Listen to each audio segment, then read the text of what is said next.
I went to college here. This was in the Reagan years. And I kind of caught the political bug because I realized that Reagan represented something about America that I loved and I believed in.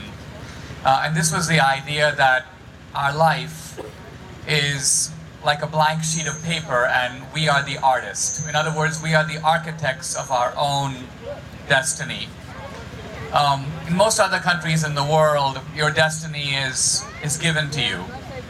And I sometimes thought to myself that if I had not come to the United States, but had stayed in India, I would have lived in a 10-mile radius of where I was born. I would have married a girl of my identical caste and socio-economic background.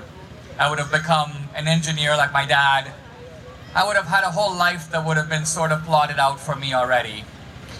The beauty of coming to America is that your destiny is not given to you, it's made by you. And to me, I've never been to an event like this one. That's why I'm wearing the hat and the t-shirt, and I've been driving around on a bike. But to me, you represent the spirit of freedom, the spirit of leave me alone, the spirit of I want to make my own life. And that to me is the spirit of America. It's the spirit of the self-directed life. This is why young people all over the world, and it doesn't matter if they're in Riyadh or Rio de Janeiro, they are magnetically attracted to America because if you say to young people anywhere in the world, somebody else can tell you how to live or you can make your own life. We know how young people everywhere in the world would choose. Now, when the American founders got together 200 years ago, they believed that they had come up with a formula for a unique kind of a country.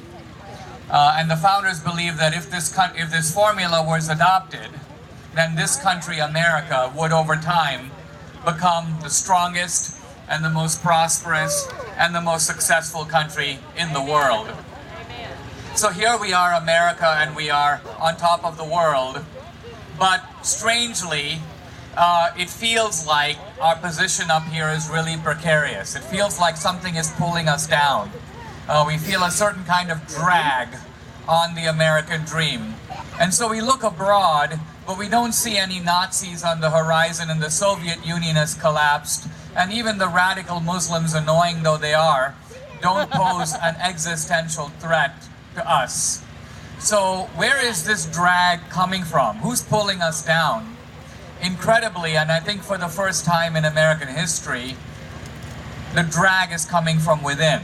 Yes, sir. Someone is pulling us down from inside the United States. I will say, as an immigrant, it's amazing to me when I hear anti-American attacks on America.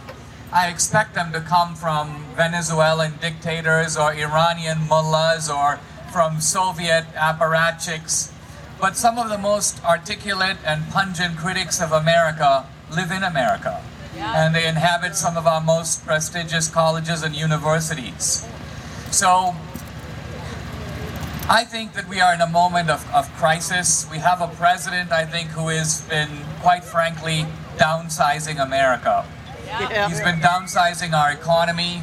He's been not only redistributing wealth in America, that would be one thing. He's redistributing wealth from America to the rest of the world. He's a global redistributor. And many people who are Democrats don't realize this. They think he's redistributing at home. They don't realize he's redistributing at home and abroad. The other thing that he's doing is he's reducing America's role in the world. And I'm not talking about military involvement. I'm talking about the fact that America has been a country that's been a great example and influence in the world. And Obama's weakening our influence in the Middle East. He's allowing Putin to do what he is in the Ukraine and the Crimea. It's not that Obama's a bungler. A lot of people think this guy's really stupid, he can't read off the teleprompter. I don't believe that's true. I think that Obama's doing what he's doing by design. He wants to do what he's doing. And you get the feeling that when he talks about America, his heart is not in it. This is, I think, what's fueled the whole idea that he was born abroad. I don't know if he was born abroad, but I will say that in a way I look at Obama and me as having traveled an opposite road. I'm a third world guy who's embraced America. In my opinion, Obama is an American who's embraced a third world ideology. So his belief system is in a sense foreign. And so we're in a very unusual situation. We elect a president to defend the interests of the United States, and we have a president who is not doing that. It's easy for us to feel really disheartened and sometimes frustrated, but in some ways I think this moment of crisis is also a moment of opportunity. It's very rare in American history that American citizens are actually in a position where they can save their country. I mean, that happened at the Revolution, where Americans had to step it up and save the country and bring it into existence. So when George Washington put his life on the line, there even wasn't an America. But now we have America. So the question becomes, what are we going to do to keep her? The threats, as I say, are not coming from abroad, they're coming from home.